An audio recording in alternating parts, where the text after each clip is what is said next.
Ciao a tutti! Oggi in questo video proverò a mostrarvi come riuscire a fare nascere, crescere e prendersi cura di una piccola piantina di zenzero ed alla fine riuscire ad avere anche un raccolto da poter consumare in casa. Questa è una pianta che è davvero molto semplice da coltivare ed ha tantissime proprietà benefiche, quindi averne una in casa sicuramente porterà giovamento a tutta la famiglia. Seguite il video perché è davvero molto carino. Se vorrete provare a coltivare lo zenzero in casa, dovete sapere che esistono due tipologie di zenzero.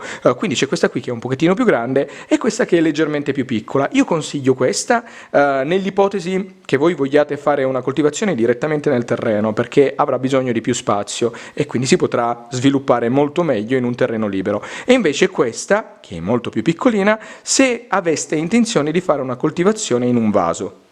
Vi mostro degli altri rizomi di zenzero della qualità grande.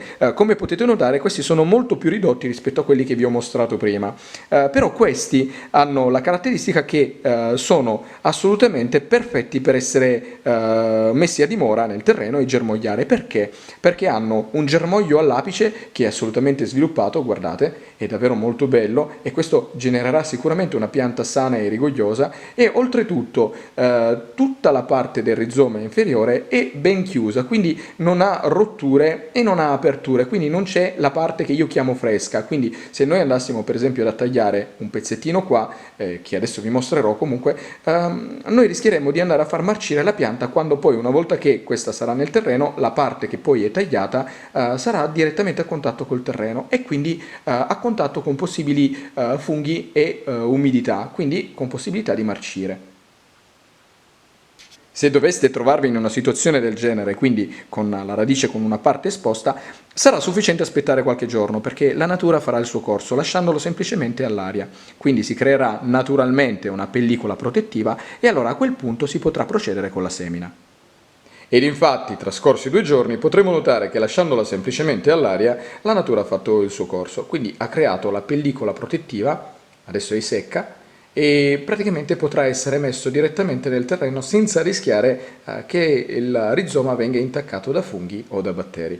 In questo video vi mostrerò appunto come coltivarla in vaso, quindi opterò per questa che è più piccolina. Quando scegliete i rizomi, scegliete in modo che abbiano già degli occhielli sviluppati, come in questo caso, perché è proprio da qui che si svilupperanno sia i rizomi nuovi che la pianta.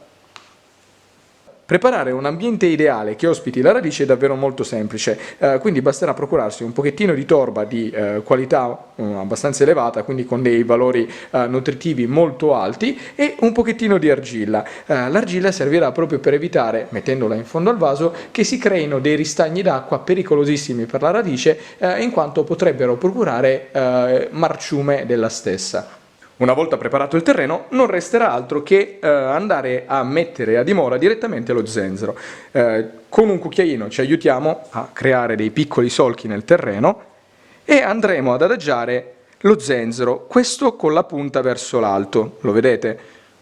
Quindi lo metterò in questa maniera, così. E lo interrerò per circa 2 cm. Prenderò un altro pezzo e farò la stessa cosa. Ecco qua. Creiamo un solco leggermente più profondo, lo andiamo a mettere e ricopriamo tutto con il terreno, in modo che questo venga completamente coperto.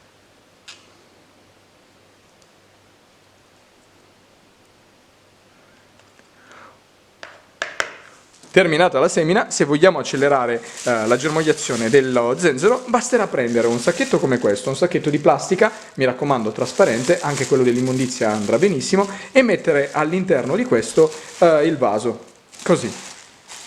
Così facendo creeremo un ambiente all'interno del sacchetto che ha temperatura e umidità costante, quindi una vera e propria serra.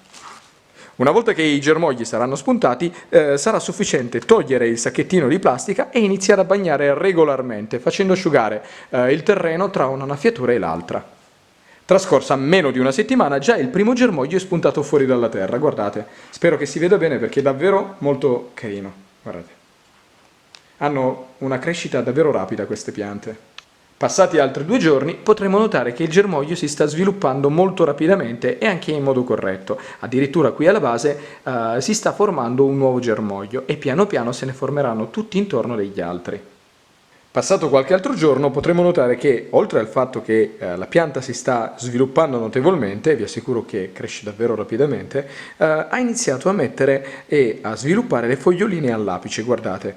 Ed è proprio da qui che inizieranno a spuntare le prime 2 foglioline e poi le successive. Se guardiamo qui in fondo invece notiamo che il germoglietto che un paio di giorni fa stava iniziando a spuntare è uscito fuori dal terreno, guardate. Ed è alto più o meno 1 centimetro, guardate qua. Ed ecco che dopo pochi mesi dallo spuntare dei primi germogli otterremo questo, ovvero una bellissima piantina di zenzero o ginger. Questa, se curata e curata nei modi corretti, produrrà dei fiori che sono davvero molto ornamentali e molto belli. Guardate dopo pochi mesi le dimensioni della pianta, fate una proporzione con la dimensione della mia mano. Se la curerete vi assicuro che vi darà delle grandissime soddisfazioni, provateci! E con questo il video si conclude, spero che vi sia piaciuto e che sia servito per imparare qualcosa di nuovo, di utile e di divertente. Se vi è piaciuto mi raccomando, lasciate un commento, mettete un mi piace, ma soprattutto iscrivetevi al canale. E già che ci siete, dategli anche un'occhiata.